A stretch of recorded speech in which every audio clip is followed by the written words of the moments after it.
The great eighth day. I'm not going to stand in front of that mic the whole time. I'm just going to talk loud. How about that? We're going to start right here. Shemini. Everybody say Shemini. Shemini. The E is kind of silent, so it's kind of a shh, like shh, Alan. Like Shemini. So it's Shemini, okay? And then it's at Saret. It's almost like two words, like the word at and Zaret. At Saret. So they put a little emphasis on this end. So let's say Shemini at Saret. Shemini at Saret. All right. Basically, it means the eighth assembly. There's a lot of people that call it the great eighth day. I believe that happens when Yeshua stands up and says, if anybody, is thirsty, come to me and you'll drink of this water and you'll never thirst again. So I found nothing in Strong's that said anything about a day. It is the eighth day it's not of the feast, it's a separate feast to its own. But if you're taking notes, it's Strong's number 8066. I'm going to read what that is right quick. 8066 just simply means 8. And it comes from, I don't know if y'all study the Strong very much, it gives you all this information. It comes from 8083, which means plumpness. 8. It is a surplus above the perfect 7. 7 is spiritual perfection. And Sukkot, which we ended before the sun went down tonight, the 7th day, it's also a picture of going into the millennial period, the 7th millennial, when Yeshua reigns for 1,000 years. Sukkot looks towards the millennial time. And we are remembering coming out of Egypt, if you will, coming out of the world, coming out of the Babylonian system, and entering into the power of God through His Son Yeshua. That's one of the reasons He's commanding us to live in sukkahs, because we're not living in our ability. With the frailty of a sukkah, we're trusting in His ability. So, plumpness. It is a surplus above the perfect 7. It's 8. That word is from 8082, which means rich or plenteous. In the 8th day, when we step into eternity, it's going to be rich, guys. Our mind is not understood. I don't know if I'm going to say this later again, I might, but it's worth saying now because it's coming into my heart. I was meditating on creation and the 8th day and all this stuff. And I felt like the Father said to me, how many days did it take for me to create everything that you see? 6 days. 6 days. And He rested on the 7th, right? In 6 days. He said, I could have done it in 6 seconds. I said, yes, sir, I realize that. He said, but there was details and things there was little stuff that I really wanted to pay attention to so that you guys would get it. He says it's important that you get it. So 6 days He created everything. And I said, what is that important? He said, because there's still things in this creation that you're holding on to that are above me. You need to let go of some things. And then He said, let me explain to you why I'm telling you to let go of some things. It's because when Yeshua said in John chapter 14, down up, trying to think, verse 1, let not your heart be troubled. Believe in me, believe also in my Father. In my Father's house there are many mansions, and if it were not so, I would have told you. If I go to prepare a place for you, I will come again, that where I am, you may be also. How long ago did He go to prepare a place for us? 2,000 years. Imagine what we look at every day that He created in 6. Imagine what we're going to inherit that He's been working on for 2,000 years. How much more incredible is it going to be when we step out of what this is? There's people that say, well, I'd like to get married. I'd like to have a child. I'd like to own a home. I'd like to. Everything, every desire that you could ever dream, think, or imagine is going to be fulfilled in that day. There's nothing going to be lacking. It's not a time of lack. No lack. There's no need to fear leaving this world behind. Come on. Because there's nothing here that you're ever going to look back and say, boy, I wish I took that with me. Except cherry pie. I bet there's something as good as cherry pie. Except cherry pie. Okay, Atzaret. It means assembly. Everybody say Atzaret. Atzaret. It means to assemble. It comes from the last one. Shemini, if you follow it all the way back to the very root, is 80, and it means to shine. On the 8th day, you're going to shine with His glory. Because it's not going to be defiled anymore. There's not going to be any double-mindedness. There's not going to be any sin, sickness, all those things that hold us down. There's not going to be aches and pains and all those things. You're going to shine. I don't know if there's going to be a sun or not. It just says there's no need of a sun. Right. There may be one up in there in the celestial heavens, but you won't even know it because of the brightness of what God is saying. All right. Azareth, it means assembly. But it's more than just assembly. It means to be gathered. We have assembled ourselves, but this means that you are assembled, you are managed, you are withheld. It's almost like I put my arms around something, okay? That's what Azareth means. And it's a holiday. So us being here tonight, I know we drove ourselves, but the Father himself drew you here tonight. You're here, not by happenstance. That's right. And I just want to encourage you in that. You think about how small a percentage of people that call themselves Christians or Messianic or whatever are doing what we're doing tonight. That's right. It's minuscule. It is. People are they don't put the emphasis on the feast. And one of these days, you may be qualified to teach them how to do it. Yeah. It's a good practice run. All right. The 8th, how many of y'all know that 8 means new beginnings? Have y'all ever heard that before? I just want to address this new beginnings for just a second. New beginnings. If I said 1, 2, 3, 4, 5, 6, 7, 1, 1 is a new beginning. But there's no relation to 7. It's completely different. Y'all get me? There's no relationship to 1 through 7 when you start over. It's like a different book. But when you say 1, 2, 3, 4, 5, 6, 7, 8, and the 8 is a new beginning, there's a relationship because even though it's a new beginning, it's also a continuation. Right. So you're building on what was previous, but you're going to a different or a better place. Come on. 8, new beginnings. So on the piano scale, I don't know how many of y'all know music, you say that's 7. But y'all are hanging. You're saying, wait a minute, hit the last one. But there's only 7 notes. But in order to make a full octave, you got to have 8. So even though the next scale that you start, this middle C, you go up 7 notes to a B, but you're waiting to get to that C. That's the completion. But at the same time you're completing it, you're starting another scale. There's a duality there. So when you think of Shemini Atzeret, I want you to think of the end and the beginning. But you're building on what has come previously. Did I make that clear? That's good. I use my wife as dry run on this stuff. And I hear her the other night, she was just looking at me. I said, well, I got to try something else. That didn't work. So, the most important thing to think about is relationship. Come on. Shemini has to do with relationship. I wrote over here, if we consider the 7,000 years that we call the millennial years, we're in the 6th, Yeshua's year is coming anytime. We don't know when, but it's right in front of us. So for the 7 years, in the beginning, God was with man and everything was perfect, right? When man fell, and we really didn't fall, but that's a different story. When sin entered in, there was a break in the relationship between his creation and the Creator. And ever since then, he's been doing what it takes to get us back to that perfect relationship again. So if you look in the beginning, God was with man. That was relationship. In the 8th, the new beginning, God is with man. Look at I think it's Revelation 21, verse 3. It says, behold, I heard a loud voice. And it said, the tabernacle of God is with man. The tabernacle is the Mishkan. It's the dwelling place. It's his presence. It's more than his presence. It's his physical being. We have his presence, but we don't have the physical part. Okay? So, but somehow, even in the 8th day, when we step into eternity, somehow it's going to be better than it was in the garden. And it was perfect in the garden. That's good. That's good. I don't know how it's going to be better, but it is. It's all about relationship. All this time, he's been doing what it takes. You think, man, why didn't he do it quicker?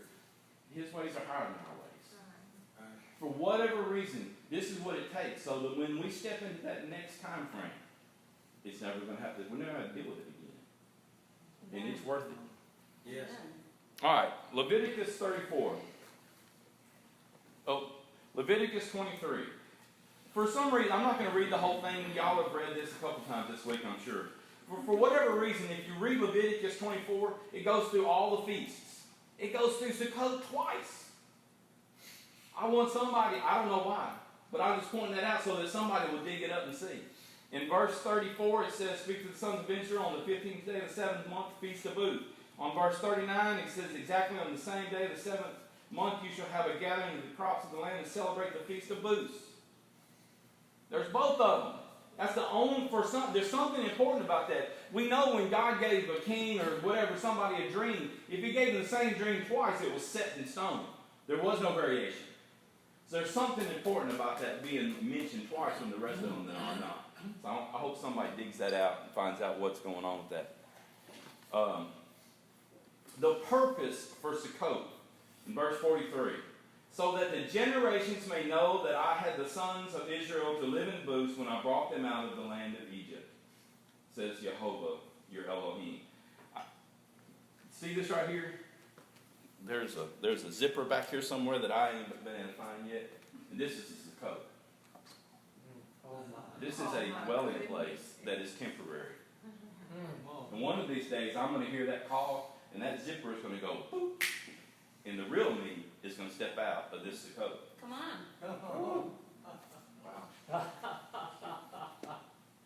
All right.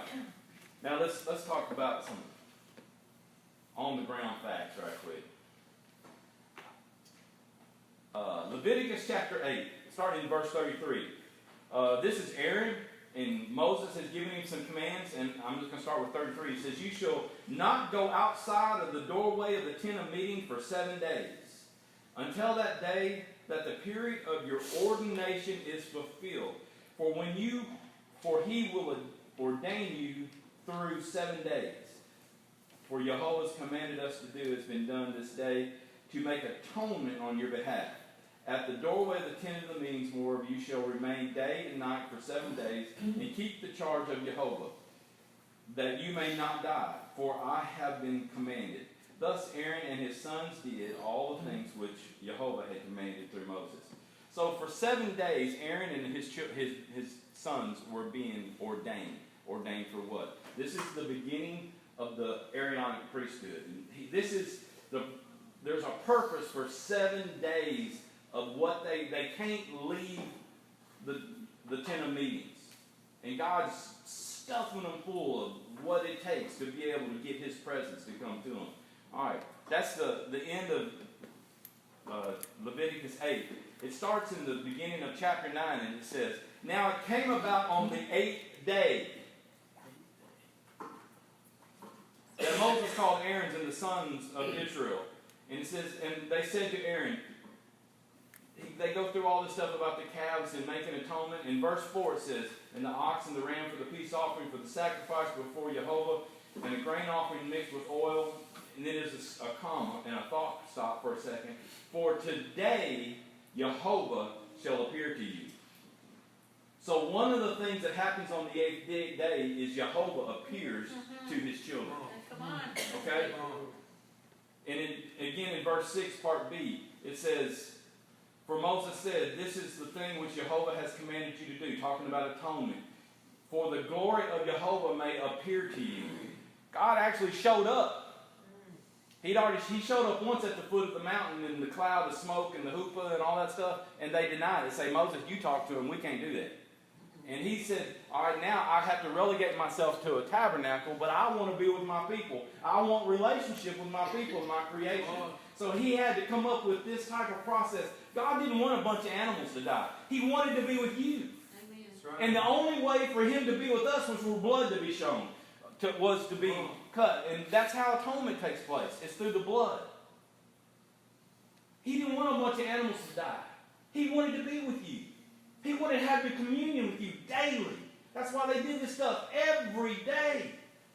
He wanted to be with you. That's good. Can you imagine? That's good. It's interesting. True. I know that Adam's name in Hebrew is not the same. It's Is or Isha. I don't remember right now. But if you take Adam, it's the Aleph,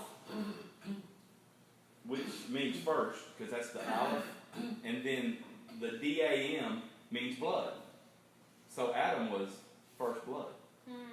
I just saw that the other day. I thought, wow. That's cool. I wonder, and this is just me, no, I probably shouldn't say that. I wonder if that's why the devil could not be atoned for, because there was no blood. But that's just another thought. Alright, so the purpose for Aaron for 7 days being in the temple and his sons and learning all this stuff was so that God could show up in their midst. And he does. Okay? So you are going through a training process so that you can be in the unadulterated presence of God. Not just the presence the way we have it. Because you remember, in Exodus, he came into the tabernacle. And they couldn't go into it because his glory filled it so much nobody could go in. So his presence was among them. This is bigger than just the presence. We experience the presence right now. But there's more. That's what the 8th day is about. There's more. It's the same thing, but it's bigger. It's more grand. And we can't even comprehend it. So that's the reason they say the preaching is foolishness. We're practicing for the new heaven and the new earth and living with God. All right. So the first thing was ordination. The second thing was God showing up in their midst. The third thing that I want to talk about is circumcision. And for whatever reason, it says that circumcision happens on the 8th day. In Genesis chapter 17, verse 12, it says, "And every male among you on the 8th day shall be circumcised through our generations, a servant who is born in your house, who is bought with your money, and any foreigner who is not of your descendants." Folks, that's pretty much everybody. Circumcision. Circumcision was grace. Where we see it, Yeshua is Torah. So if it's in Torah, he has to fulfill it, right? That's right. Because he fulfilled everything. So in Luke, I didn't mark that one. Luke chapter 2, verse 17. Nope. 29. Oh, thank you. 2:21. "And when 8 days were completed, before his circumcision, his name was then called Yeshua, the name given by the angel before he was conceived in the womb." So they knew what his name was going to be, but they didn't name him until the 8th day. Let's just stop and think about that one for a minute. You know, in Revelation chapter 2, verse 17, it says, "Listen, I'm going to give you, for him that overcomes, I'm going to give some of the hidden manna, and I'm going to give you a new name written on a white That's stone." right. That's right. I was going to say, that's where that comes from. That's good. That's good. So Yeshua got his name on the 8th day. When we step into this new beginning, which is eternity, the 8th day, which we're rehearsing today, we're going to get a new name. And I'm going to tell you, Yeshua, Jesus doesn't mean anything. Yeshua means salvation, deliverer. That's right. In his name was his character and his life's purpose. You're going to get a name that nobody else knows, and it's going to be your purpose. Come on. And at that point, you're going to start to be able to fulfill everything that you need to do. And you're practicing for it now. Yeah. Just like Aaron and them were in the temple for 7 days, and then they stepped out of the ordination into what they were being called to do. The 8th day, you're going to walk into your calling. Come on. Come on. That's good. So circumcision was on the 8th day, and the new name was on the 8th day. John 7:2. I don't have a clue what that one's about yet. Let me go and look. I've done pretty good at keeping up with my notes there. Oh, okay, here we go. John 7:2. Again, if it's in the Torah, Yeshua has to fulfill it. That's right. Has to, because he is Torah. Okay? Yes, he is.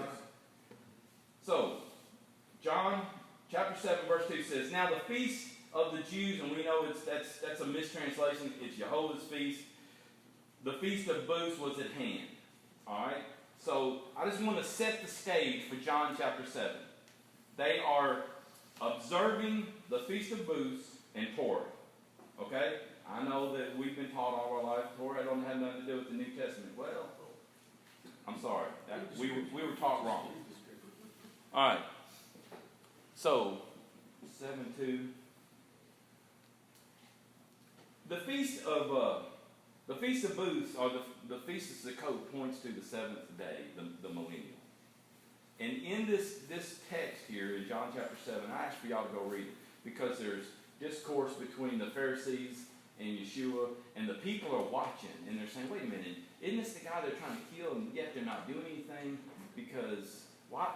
They obviously don't have any authority. He's the one talking with authority. And in verse number 40, it says, some of the multitude, therefore, when they heard these words, were saying, this certainly is the prophet. On the seventh day, this great day of the feast, people are starting to figure this stuff out. He's not a prophet who speaks from God. He's the prophet who speaks as God. They were beginning to figure it out. Come on. That's right. Okay. The end of this chapter, end of chapter 7 is verse 53. And it says, and everyone went home. What happens on the seventh day of Sukkot? You break your sukkahs down and you go home. Right? What about Azamini Azeret? Or Shemini Atzeret?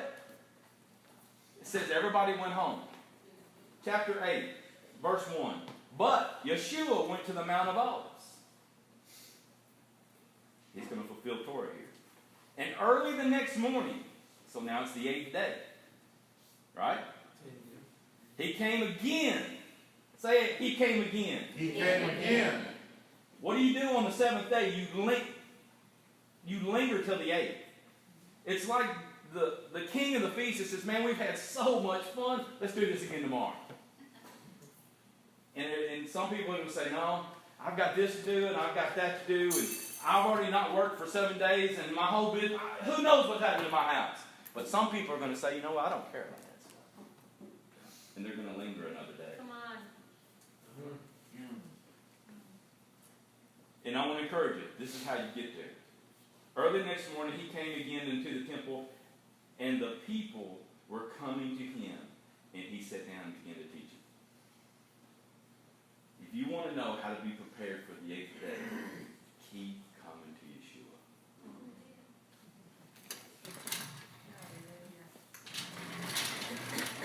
I needed 2 boards. So I just want to encourage you.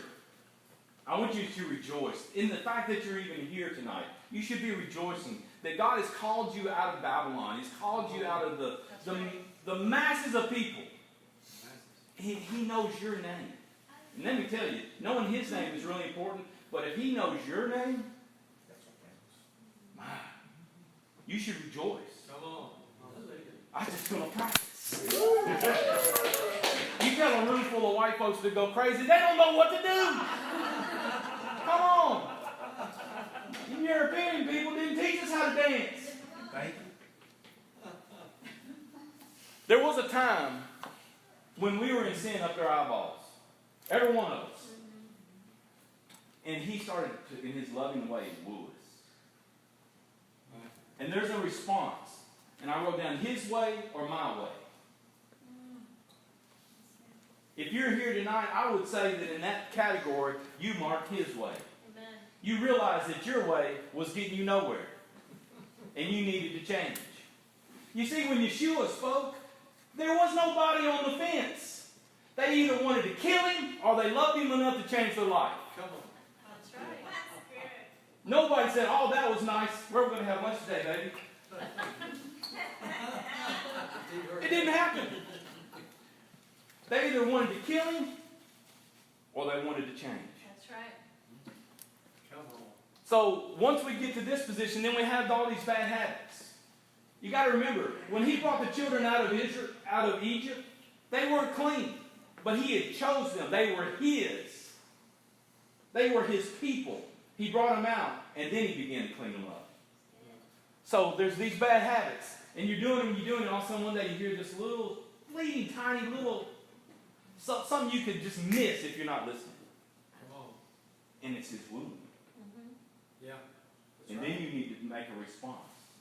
am I going to continue to do it my way? Or am I going to listen to his loving response? You see, we're not supposed to live in bad habits. We're not supposed to live out of the past. Come on. We're not supposed to live out of our woundedness and our hurts. He took all that. It's not your identity anymore. I know, I started meddling and quit preaching. Metal. Come on. Your thought life. When you're thinking along, doing things your way, and his loving wooing. Are you thinking the way he thinks? How to give. Are you giving the way he gives? The way the Word tells us to give? How about your worship life?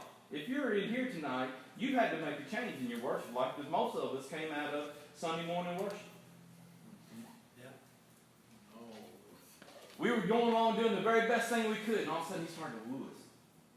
Come on, I got something I want to show you. That's right.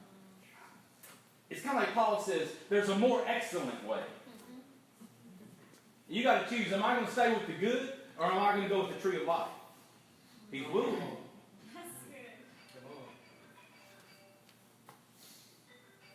Tonight we're practicing about eternal living. That's heaven calling, saying, all right, your time's up, son. You've had enough time, it's time to do something else. Eternal living. You're practicing tonight for eternity. Come on. That's right. It's the truth. And the fact that we're even here, you should rejoice. Hallelujah. So my closing thought is, as I encourage you and to say, if you're in such a small group, it's called a remnant. Or we. And I don't want you to get big-headed. I want you to stay humble. Because the reason the remnant doesn't get thrown out at the end is because they're not filled up and puffed up and say, I know something that you don't. They stay humble and empty so that the river can keep flowing through them. Come on. You got to stay empty. Come on. If you don't empty yourself and humble yourself in his presence, then you're going to be in the same shape everybody else is in. Yep. That's it. You got to walk in humility. When he talks about Moses, it says that Moses was the most humble man that there was. And he wrote that. Right. There's a whole lot. He also wrote in Moses died. Come on, let's think about that terminology for a minute. So my thought process to you is tonight, keep coming to Yeshua. Keep coming to Yeshua. I don't know if you're practicing waiting prayer at home or not. You need to be. Because he's talking. Yes, he does. He's speaking. There's nothing wrong. I listen to hundreds, maybe not hundreds, that's an exaggeration. I listen to dozens of teachings about the 8th day. And I got some good stuff, and I got some stuff that I thought, no, that's not any good. But I was sitting around waiting on the Father. He says, that's just facts. He says, and if you just fill their head with facts, then you can pat yourself on the back. But you got to encourage them and love them. Because if there's no change happening, it don't matter what you say unless there's change taking place. Come on. I either want you to hate me, I hope you don't want to kill me, I want you to hate me, I want you to love me so much that you want to change. Good. That's good. It's good. Blessings to you. You're dismissed. Good. Good. Thank you.